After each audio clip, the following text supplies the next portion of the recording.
right now it's just gone 7:30 in Alice Springs, where about 90 minutes ago a curfew came into effect. We'll cross to Matt Cunningham, who is live on the streets in literally a couple of minutes' time. But first, well, the signs of aggro and stress that were there at the end of last year are back for the Prime Minister and were there for all to see. As you know, when it comes to the headlines this week, before we even get to Clueless Claire, and I've got plenty to say about her today and the idiot immigration minister, you know that according to Newspoll, they're headed towards a minority government. According to the Roy Morgan poll, it's currently 50-50, and even in the Sydney Morning Herald and The Age, the personal ratings for the Prime Minister are starting to take a dive. In fact, when you have a look here, you can see that 49% of voters, when asked to have a look at the Prime Minister's performance over the past few weeks, well, 49% say poor or very poor. On the far right of the screen, you'll see those little squiggle marks. The two at the top are people who've said good or very good. That's going down. The people who are saying poor or very poor has been going up and going up for some time.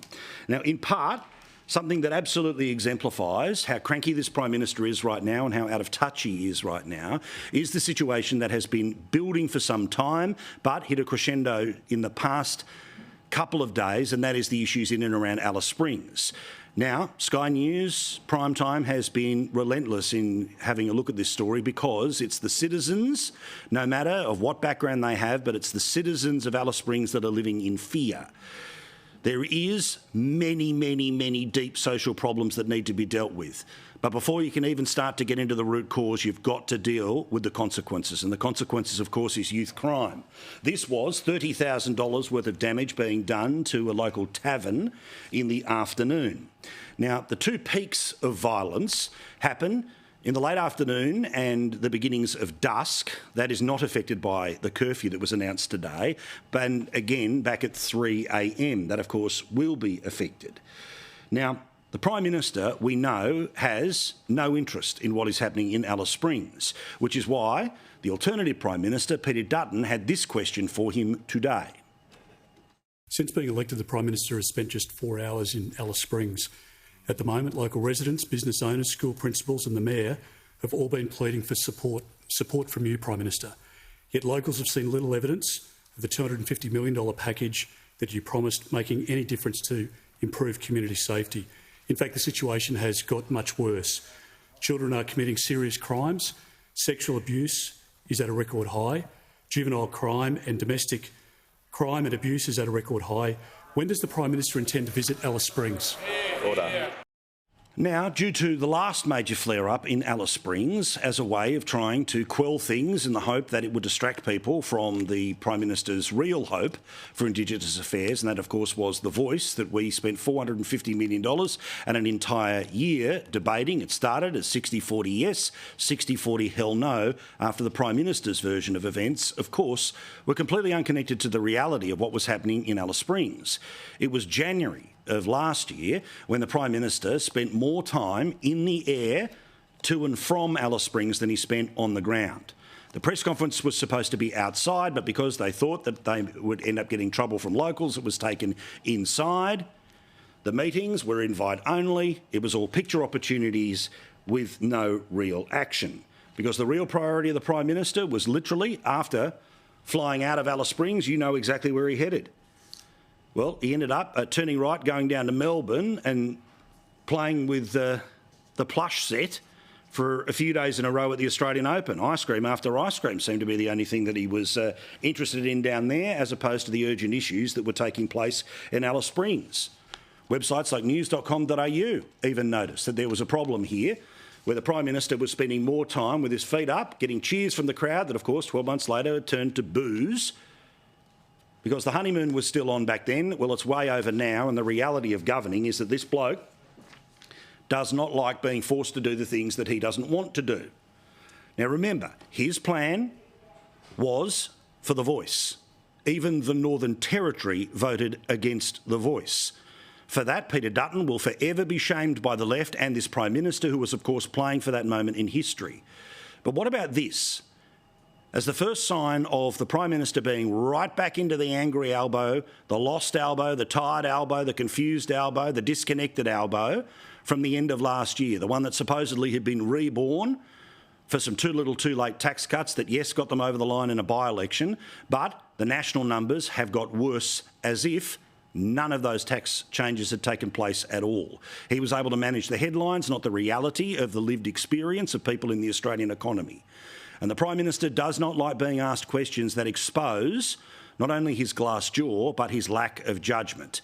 This was his response to the question that you have just seen asked by Peter Dutton. A bloke who barely leaves his office, doesn't get out and about, The member for Latrobe. except for his Wednesday night appearance on Sky News. Well, firstly, clearly not true. Peter Dutton gets around plenty, but it's not for me to defend him. But there is no regular Wednesday night appearance here on Sky News. Instead, the synopses were misfiring for the Prime Minister today. Now, he does weekly radio chats, including with my friend and colleague in Ray Hadley. He does pop up on Sky News, but there's no regular scheduled appearance here in Sky News primetime. Instead, the Prime Minister, you can see how easily triggered he is that he thinks issues like Alice Springs are ones that are made up by the people who hold him to account, and that largely in the media is us. It is this channel, it is these times of the night. The Prime Minister continuously tries to change the subject and tries to believe that he is fighting against a man in Peter Dutton who has no idea what's really going on in Australia. Well, of course, he was right on the Jobs Summit. He was right on The Voice. And I think, in terms of where the majority of Australians are, he is right on the concept of us wanting to move to nuclear power as a way of getting to zero emissions, as opposed to the millions of cables, windmills and solar farms, the solar farms of which, of course, largely made in China and made by slave labour. But the Prime Minister, desperate not to answer the question that he had been asked about a situation where his own citizens, it's an Indigenous Labor MP as well, the people who supposedly were the heart of the nation, but of course when the heart of the nation is bleeding, this Prime Minister, not interested. Instead, petty barbs like ones about Sky News, and then this rubbish as well. As I said, I have been a regular visitor to the Northern Territory. I will continue to be a regular visitor to the Northern Territory, just as I suspect this bloke will be a continual regular visitor to Gina Rinehart's parties. Seriously? It's the Prime Minister who also goes to billionaires' parties. Remember the one where that weekend where he was Taylor Swift one night and Katy Perry and the billionaires the other night? Now, we all know where Peter Dutton is when it comes to Alice Springs. He wants the kids taken care of and he wants people safe as well. And you want to talk about priorities? The Indigenous Affairs Minister, Linda Burney, has virtually disappeared since the election. The expectation is that she will get reshuffled up to be potentially the next Governor-General because she's such a failure. As for Peter Dutton, as for the opposition, their Indigenous Affairs spokesperson actually lives in Alice Springs. That, of course, is Jacinta Nampijinpa-Price, who, quite rightly, was raging in Parliament today, action needed in Alice Springs. But we know, when it comes to the priorities, it's not about action in Alice Springs, it's about ice creams and the VIP section when it comes to this Prime Minister. Well, as I mentioned, today, the Chief Minister did something right in the Northern Territory. She announced a curfew for the next couple of weeks. It kicks in at 6 p.m. each and every night in Alice Springs. The scenes that we saw last night and the scenes that we saw yesterday afternoon absolutely warrant us stepping up and stepping in around a curfew from 6 p.m. at night till 6 a.m. in the morning.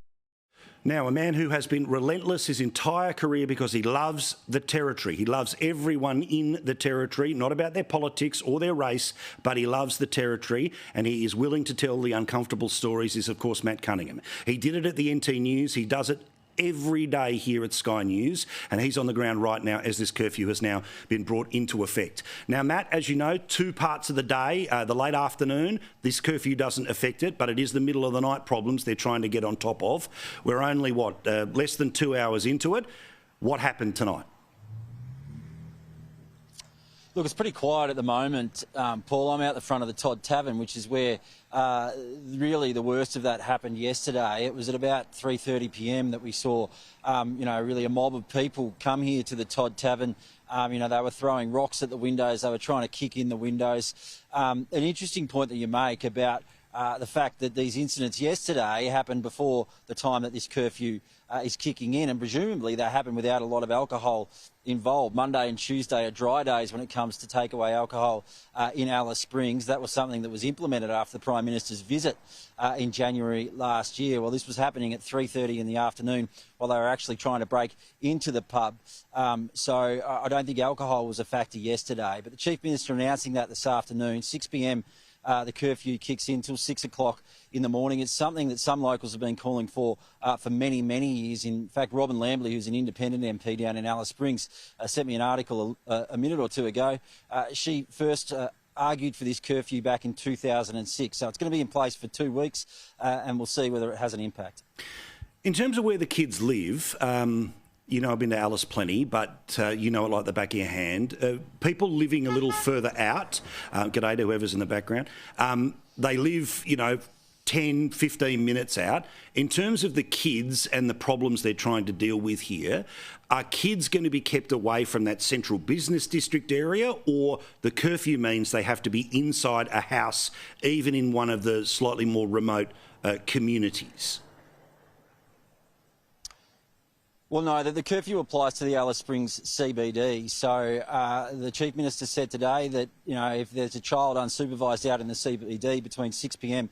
and 6 a.m, that police or another service provider will take them to a safe place. Now, presumably that either means back to their parents or their family, or it means, into the care of Territory families. There's going to be that zero tolerance for at least the next 2 weeks. It is one of the things that really strikes you when you hear in Alice Springs, Paul, and I've been here many, many times over the past few years, and there have been times where I've walked around the streets of Alice Springs at 11, 12 o'clock at night, 1 o'clock in the morning, and sometimes you can see dozens, maybe even more than 100 kids, some of them as young as 7, 8, 9 years old, wandering around unsupervised at that time of night. Now, many of them won't be doing anything wrong, but the concern is that, as they get older, they graduate into perhaps some more troubling behaviour. So we're going to see for the next 2 weeks, the government and the police are saying that those kids are going to be taken off the streets if they're out at that time of night, and we're going to see whether that's going to make any difference. All right, last one here. What's the expectation about tomorrow? Because as we were saying, the Todd Tavern behind you there,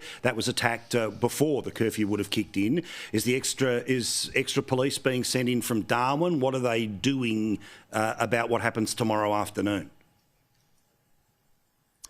Well, one thing they're doing is returning what are known as PALIs, Police Auxiliary Liquor Inspectors. They're basically police auxiliaries that stand on bottle shops whenever they're open in Alice Springs. And the government's been criticised because in the past month or so, they've actually removed that permanent police presence from those bottle shops. There are about 30-odd of those police auxiliary liquor inspectors who were removed out of Alice Springs and brought to Darwin to be trained to be full-time constables. But locals on the ground say that had a devastating effect because those PALIs have proven to be incredibly effective when it comes to controlling alcohol-related harm. I was just here tonight at this bottle shop behind me at the Todd Tavern, and there were 2 PALIs here tonight.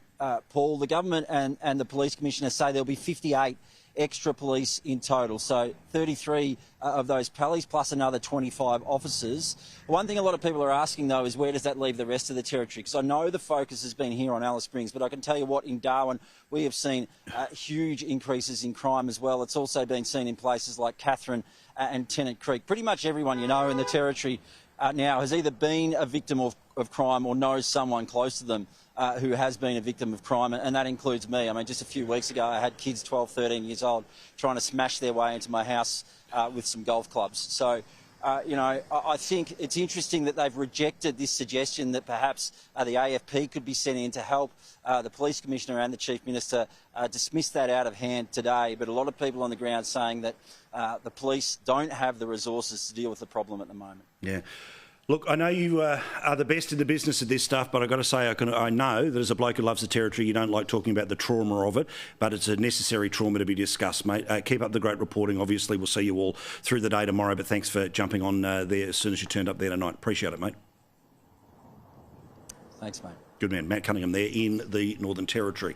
Now, again, as I say, the issue is not just what's happening at 3 o'clock in the morning, that will presumably be handled tonight, but what happens in the afternoon, what's going to happen over the Easter long weekend. Now, literally, a police officer out the front of everything is probably the best way of dealing with things, but as Matt's just said, they have to come from somewhere else. Now, are they coming from Tennant Creek? Yes. Are they coming from Darwin? Yes. Anyone who's been to Darwin recently, you know how much I love it. I espouse tourism. I espouse moving there. It's a truly magical part of Australia. But you go into a convenience store there and literally you have to go and ask the person behind the counter to come and unlock to be able to get into the fridges, not even to buy alcohol. That's the reality of crime. And that is something that is happening in a place that supposedly everyone cares about. And we only react when it seems to be on fire. Well, what about we deal with the fire, then we deal with the causes of the fire, but we also make sure that this isn't just one of those things that happens for a few days. We keep it up for a few months and if need be a few years. And I don't care what Twitter thinks about it. Back to Canberra, though, worth talking about here. Now, I'm going to show you 41 seconds of tape that tells you everything that is wrong about the Albanese government, and particularly clueless Claire O'Neill. Now, you know the story by now, but of course, clueless Claire O'Neill was doing an interview on one of the breakfast shows this morning. Well, the way it works in Canberra is that if you do an interview in the parliamentary press gallery, everyone who is not the person you are doing the interview with, well, they line up at the front door to try to repeat the experience in some ways so they don't have to show the footage from the TV network that they don't work for. But on the other side, it's their one moment to maybe ask the question that wasn't asked on TV or radio. Now, when governments are in trouble, what they do is they try to get a camera brought down to the ministerial offices so that if the interview happens, there's no other reporters other than the one person they wish to do an interview with. Now, this isn't about media management. This is a metaphor for the cluelessness of Claire O'Neill. 41 seconds of a deer in the headlights who doesn't even have the ability to stop for 30 seconds to answer questions that presumably she has answers to, but I think we both know she has no idea how to answer. Do you expect legal challenges to come out of this legislation if it's passed? I'm so sorry, I've got to go to a meeting. This is major legislation. This is major legislation and you're not taking questions on it. What's your response? What confidence do you have or what advice do you have that these laws won't get thrown out by the High Court soon? Minister, why did his family are desperate and what are your response to concerns about his welfare and treatment? This is major legislation and you're not taking questions. It is embarrassing, Minister. Why are you avoiding questions on this, Minister?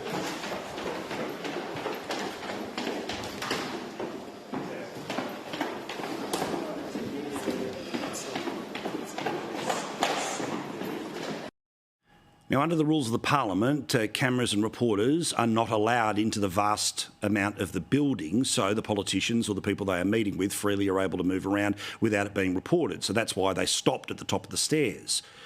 But what a metaphor of a clueless minister. A minister who has no idea what she's doing. If she did, she'd be able to answer all of those questions. She'd be able to bat some of them away. But sorry, I've got to go to a meeting is absolute garbage. She could have stood there for 2 minutes and then the people wouldn't have followed her, but they followed her because she wasn't answering any questions. Now, her bad day started when the front page of the Sydney Morning Herald and The Age, the Channel 9 newspapers, had a story that showed us that the federal government, that clueless Claire O'Neill and her idiot immigration minister, Andrew Giles, did not want you to know exactly how many people that have been let out as a result of the High Court decision had had serious criminal offences.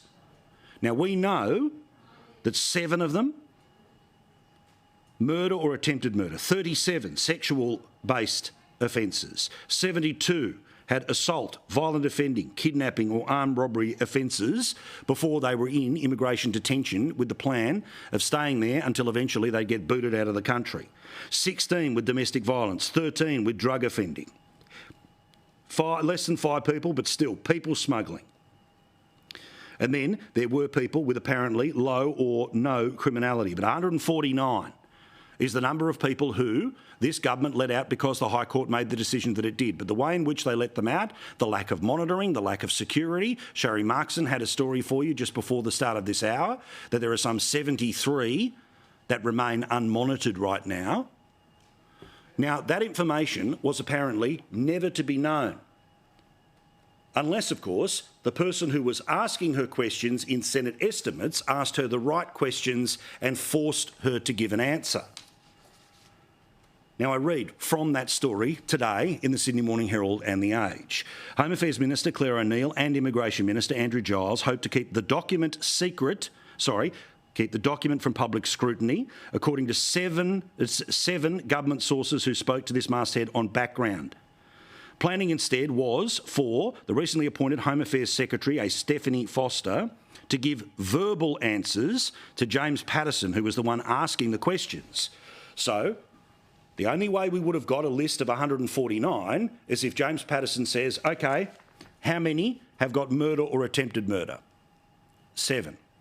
So how many have got sexually based offending, including child sex offending? 37. Only if he asked the right question would this information have come out.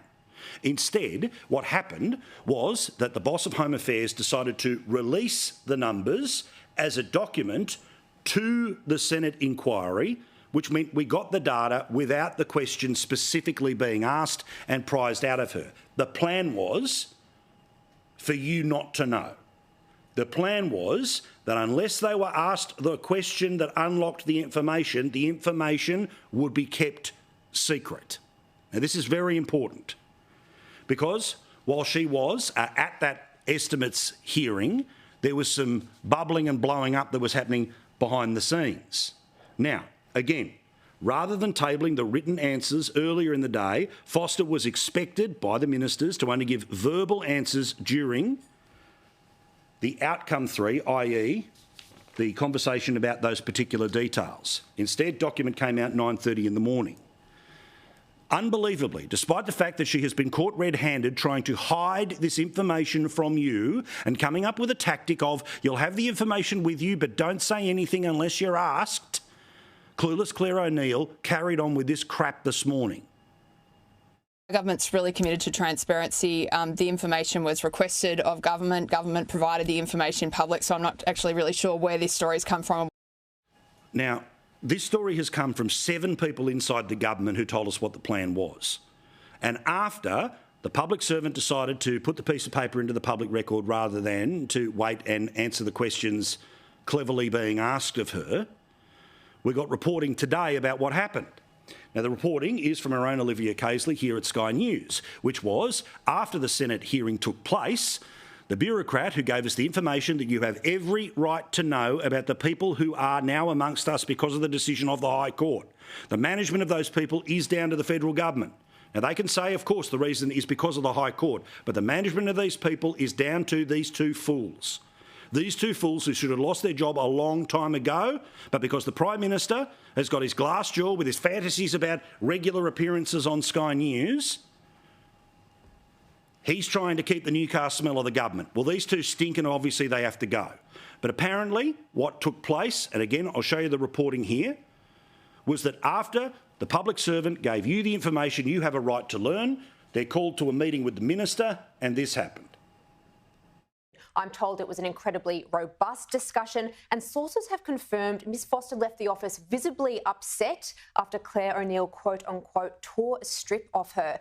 Both Ms O'Neill and Andrew Giles, the Immigration Minister, are said to be furious with Ms Foster following that decision. And I'm also told that Mr Giles didn't speak to Stephanie Foster for nearly a week after this document was made public. The plan was to keep it secret. The person who decided to tell the Australian people is torn asunder by the minister who was trying to keep it secret and the other minister who tried to play silent treatment. These are the people running the country. The glassjaw fantasist Prime Minister about Sky News conspiracies and media appearances of the opposition leader. And these people who should have come forward with the information, instead they came up with a way to try to hide it. Well, after the video that I showed you at the start of the day was the minister scurrying and answering no questions, A press conference was held in the afternoon. Once the Liberal Party got together with everyone else in the Senate and said, no, you're not going to bang through legislation in a day. We'll come back to you in May. We'll have a proper investigation. And if it's the right thing to do, then we'll pass the legislation then. But the reporters, they could smell blood in the water. Excuse me. We're going to run an orderly press conference here. I'll come to Mark and then Paul. Okay, Paul. Excuse me, Paul. Okay. So I'm not going to comment on High Court matters or about legal issues and implications.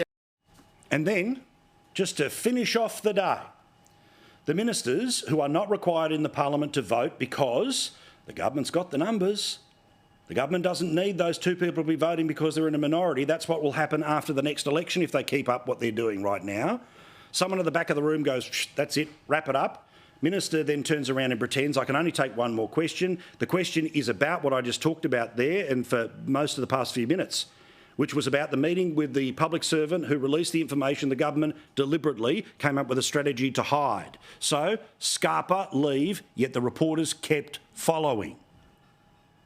Why are you hiding in scrutiny? Why has his only contact with an Australian official been Asia? Giving humanitarian visas to people as well. Is that to defeat court cases? If you won't comment on an individual case, what humanitarian obligation does the government have to children and women stuck in camps in Syria?